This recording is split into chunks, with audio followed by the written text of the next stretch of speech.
दोस्तों, स्वागत है आप सभी का आपके अपने यूट्यूब चैनल पर। आज है हमारी क्लास नंबर 3 और आज जो प्रश्न हैं वो हैं कुल 7। बहुत ही महत्वपूर्ण प्रश्न हैं जो अक्सर आपको पेपर में देखने को मिलते हैं और उसके साथ साथ जो एडिशनल फैक्ट हैं वो भी महत्वपूर्ण हैं। तो कृपया आप अपनी कॉपी लेके बैठिएगा और जो भी हम आपको एडिशनल फैक्ट बताएं और आपको लगे ये हमें नहीं आता है तो उसको अपनी कॉपी में ज़रूर लिखिएगा। बढ़ते हैं पहले प्रश्न की तरफ। दोस्तों, जो पहला प्रश्न है उसमें यह कहा गया है जो नोबेल पुरस्कार है इसकी शुरुआत कब हुई थी। तो जो नोबेल पुरस्कार है इसकी शुरुआत हुई थी 1901 में।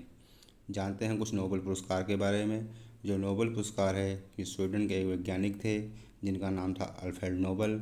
उनकी याद में ये दिया जाता है और 1867 में अल्फ्रेड नोबेल ने डायनामाइट की खोज की थी। दोस्तों, अगर हम आपसे ये पूछें कि पहले भारतीय कौन थे जिनको नोबेल पुरस्कार मिला था, वो हमारे थे रविन्द्रनाथ टैगोर। इनको 1913 में गीतांजलि पुस्तक के लिए साहित्य का नोबेल पुरस्कार दिया गया था। क्या आप ये बता सकते हैं 2023 का जो नोबेल पुरस्कार है साहित्य में वो किसको दिया गया है? कृपया कमेंट बॉक्स में बताइए। बढ़ते हैं अगले प्रश्न की तरफ। अगला प्रश्न ये है कि जो बंगाल का शोक है वो हम किस नदी को कहते हैं? दोस्तों, जो बंगाल का शोक है वो हम कहते हैं दामोदर नदी को। अगर हम कहें बिहार का शोक वो है कोसी नदी को। अगर हम आपसे ये पूछें जो उड़ीसा का शोक है वो है महानदी को। और महानदी के बारे में आप ये भी ध्यान रखिएगा, छत्तीसगढ़ की गंगा हम कहते हैं महानदी को और महलों का शहर कहते हैं कोलकाता को।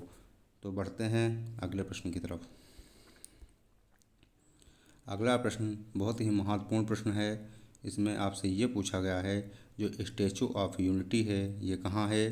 पहली बात आपको ये मालूम होना चाहिए जो स्टैचू ऑफ यूनिटी है ये किसकी है। तो ये जो प्रतिमा है ये है सरदार वल्लभ भाई पटेल जी की और ये जो है ये है आपका गुजरात में। कहाँ? गुजरात में केवड़िया नामक स्थान पर जो साधु बेट द्वीप है वहाँ नर्मदा नदी के किनारे जो है स्टैचू ऑफ यूनिटी है। दोस्तों, सरदार वल्लभ भाई पटेल जी के बारे में हम कुछ बातें जानेंगे। जो सरदार वल्लभ भाई पटेल हैं ये भारत के प्रथम उप प्रधानमंत्री भी थे और इनको 1991 में मरणोपरांत भारत रत्न से सम्मानित किया गया था। दोस्तों, सबसे महत्वपूर्ण प्रश्न ये आता है यहाँ से कि जो सरदार वल्लभ भाई पटेल थे इनको सरदार की उपाधि कहाँ पे मिली। तो इनको जो सरदार की उपाधि है वो बारदोली की महिलाओं ने इनको दिया था। दोस्तों, 31 अक्टूबर को राष्ट्रीय एकता दिवस भी मनाते हैं क्योंकि इस दिन सरदार वल्लभ भाई पटेल जी की जयंती होती है।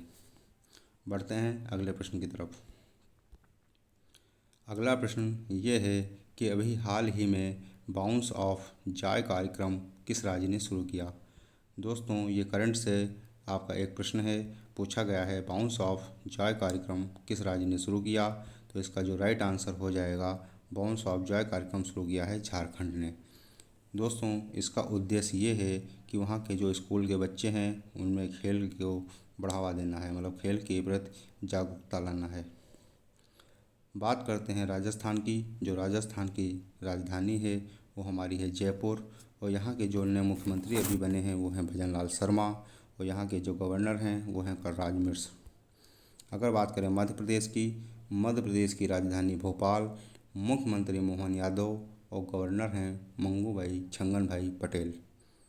बात करें झारखंड की। अगर झारखंड की बात करें तो इसकी राजधानी रांची और नए मुख्यमंत्री हैं चंपई सोरेन। आपको कमेंट बॉक्स में ये बताना है झारखंड के गवर्नर कौन हैं। दोस्तों, छत्तीसगढ़ की राजधानी रायपुर और जहाँ के जो मुख्यमंत्री हैं वो हैं विष्णुदेव साय और जो गवर्नर हैं वो हैं विश्वभूषण हरिचंदन। एक राज्य और है तेलंगाना, यहाँ की राजधानी है हैदराबाद और यहाँ के जो मुख्यमंत्री हैं वो हैं रेवंत रेड्डी और जो गवर्नर हैं वो हैं तमिलिसाई सौंदरराजन। ये वो स्टेट हैं जहाँ पे अभी हाल फिलहाल में चुनाव हुए थे। तो यहाँ नए सीएम बने हैं वो मैंने आपको रिवाइज करा दिए हैं, आपको मैं इनको बता दिए हैं। कृपया अपने नोट्स में इनको लिख लीजिएगा। बढ़ते हैं अगले प्रश्न की तरफ। अगला प्रश्न ये कहा गया है जो बंगाल का प्रथम गवर्नर था वो कौन था? दोस्तों, अगर हम बंगाल का प्रथम गवर्नर पूछें वो हैं रॉबर्ट क्लाइव। कौन? Robert Clive. अगर आपसे ये पूछा जाए बंगाल का प्रथम गवर्नर जनरल वो हैं वारेन हेस्टिंग और अगर आपसे ये पूछा जाए भारत का प्रथम गवर्नर जनरल वह हैं विलियम बेंटिक, और अगर पूछा जाए भारत का प्रथम वायसराय वह हैं लॉर्ड कैनिंग। तो यहाँ पे पूछा गया है बंगाल का प्रथम गवर्नर जनरल, तो वो हैं मतलब बंगाल का प्रथम गवर्नर वो हैं रॉबर्ट क्लाइव। कौन? Robert Clive. तो इसका राइट आंसर हो जाएगा, right answer A, option number A. ठीक है, बढ़ते हैं अगले प्रश्न की तरफ। प्रश्न नंबर 6 है कि पृथ्वी दिवस कब मनाया जाता है। दोस्तों, पृथ्वी दिवस कब मनाया जाता है? ये मनाया जाता है आपका 22 अप्रैल को। और अगर हम बात करें 22 मार्च को, ये मनाया जाता है जल दिवस। क्या मनाया जाता है? जल दिवस। 5 जून को मनाया जाता है विश्व पर्यावरण दिवस। और 24 अक्टूबर को मनाया जाता है संयुक्त राष्ट्र की स्थापना दिवस, यूनाइटेड नेशन डे। 24 अक्टूबर किस लिए? क्योंकि 24 अक्टूबर 1945 को संयुक्त राष्ट्र की स्थापना की गई थी। क्या आप कमेंट बॉक्स में ये बता सकते हैं कि भारत यूनाइटेड नेशन का सदस्य कब बना है? ठीक है, कुछ इम्पॉर्टेंट दिवस हम और देखेंगे। है 18 अप्रैल। 18 अप्रैल को हम मनाते हैं विश्व विरासत दिवस। 16 सितंबर को हम मनाते हैं ओजोन संरक्षण दिवस। अगर हम बात करें 21 सितंबर की, तो हम मनाते हैं विश्व शांति दिवस। और अगर हम बात करें 5 जून, हमने आपको बता दिया है विश्व पर्यावरण दिवस। बढ़ते हैं अगले प्रश्न की तरफ। अगला प्रश्न हमारा ये है कि जो ललित कला अकादमी है इसकी स्थापना कब हुई थी। दोस्तों, ललित कला अकादमी की स्थापना हुई थी 1954 में। कब? 1954 में। 1987 से आपको कुछ याद आया? 1987 में मॉन्ट्रियल प्रोटोकॉल हुआ था, और जो मॉन्ट्रियल प्रोटोकॉल है वो है ओजोन परत के संरक्षण के लिए। अगर हम बात करें 2005 में क्या हुआ था, 2005 में आपको पता है महत्वपूर्ण एक्ट सूचना का अधिकार अधिनियम आपका 2005 में आया था। दोस्तों, 1905 में रेलवे बोर्ड की स्थापना हुई थी।